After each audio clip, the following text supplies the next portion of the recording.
Hi, welcome to the ZP Vlog and Podcast. So we like to do this every Sunday at 8 a.m. London time, and often we like to do it recorded, but this week, due to poor bandwidth at the hotel, unfortunately not recorded, rather we like to do it live, but due to poor bandwidth, we're actually having to record it. But let me just jump straight into it and just talk about the news from Zimmer Peacock. So one of the articles that we put out there this week is called Mycotoxins to Glyphosate, and this is really talking about one of them is a fungi, or the toxins from a fungi, and the other one is a herbicide. And now the reason I mention this is because we're going to talk at the new IPM, the Integrated Pest Management Conference, and we're going to talk about really our technology, which I would describe as Sense It All, which is, and Sense It All, sort of means, we can sort of detect a lot of analytes and put that data into the cloud. So we are talking at that conference. It's in, I think, the very beginning of September, and that will be taking place in Swansea. So that's some news from ZP for this week. Something that we've started up recently is a kind of like a, how can I say this, a new addition to what we're doing at ZP, is we're also doing our Food Sense webinars every week.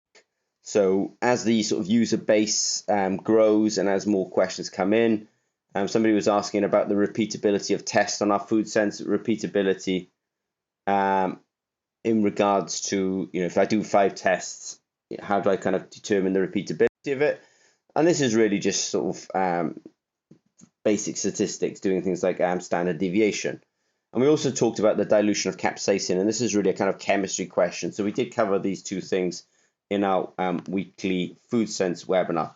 And so every Tuesday, and now I actually mean Wednesday at 8 a.m. London time, we are going to do a Q&A session on Food Sense, and that's obviously just to help build up the knowledge base and support clients in a sort of real time, if I could put it that way.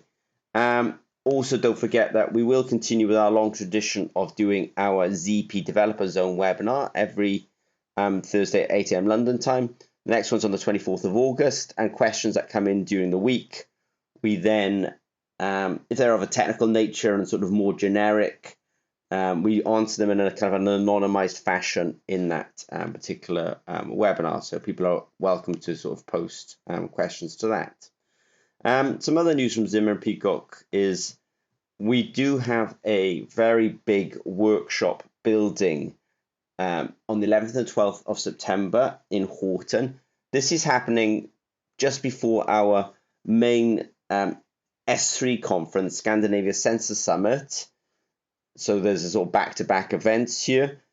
And we put some pictures up this week because we had the workshop in Coventry about, not last week, but the week before, I think. Very well, really, to be honest, really excellent people. A couple of people from Said Business School in Oxford, and also a delegate from the East Coast of the USA. And the next one, as I say, will be on the 11th and 12th of September 2023. I think it's fair to say at ZP we like to keep ourselves busy. And though I say that lots of us are on vacation at the moment, a big group of ZP guys went to the farm. So we're very interested in obviously kind of helping both the environment and agriculture. And so a bunch of our guys went to the farm, and I just linked to it our nitrate sensing technology, which is very good for measuring nitrate in the liquid phase. So as I say, I do like to do these vlog and podcast live. This one was actually recorded, though, only 30 minutes before I was meant to go live, and just due to the bandwidth. So if you've got any questions on Zimmer and Peacock, don't hesitate to reach out to us on the contact page. Nobody gets ignored. There's always a response, and sometimes the response can be in forms of answers in our weekly webinars. Okay, any questions, please don't hesitate to reach out to us. Thanks very much.